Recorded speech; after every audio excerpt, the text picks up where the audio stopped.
Stupid সাংবাদিকগুলা, একটা মেয়ে মুখ ঢেকে রাখছে, সে পরীক্ষা দিতে আসতে দেরি হয়েছে, তার আম্মু স্ট্রোক করছে, আর সাংবাদিকগুলো এখানে ক্যামেরা ধরে রাখছে। মেয়েটা মুখ ঢেকে রাখছে। আপনাদের কমন সেন্সে থাকা উচিত, আপনাদের ননসেন্স ব্রেনে এতটুকু আপনাদের ঢোকা উচিত যে এই মেয়েটা এখানে আনকমফোর্টেবল ফিল করতেছে এবং একটা বাজে সিচুয়েশন আছে। আপনারা এই জায়গাটার মধ্যে এতগুলো ক্যামেরা তার মুখের সামনে ধরে রাখছেন, সে বলতেছে পর্যন্ত যে ক্যামেরা ধরে না, ক্যামেরা ধরে না, বাট আপনাদের কোনো পরোয়া নাই। এইসব সাংবাদিকগুলা রে, আসলে এগুলো সাংবাদিকরা হামবাদিকরা কি, এগুলো আসলে কি, এদের সবগুলো সাংবাদিকের আপনার ব্যাকগ্রাউন্ড চেক করেন, ওরা সাংবাদিকের শো জানে না, ঠিক আছে? জাস্ট একটা বোম মাইক আর একটা ক্যামেরা নিয়ে নেমে পড়ছে এবং হইতাছে কি তারা সাংবাদিক হয়ে গেছে।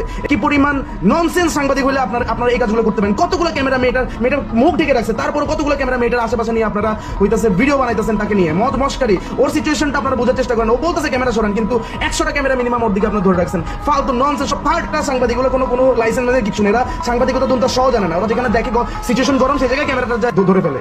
স্টুপিড সাংবাদিকগুলা।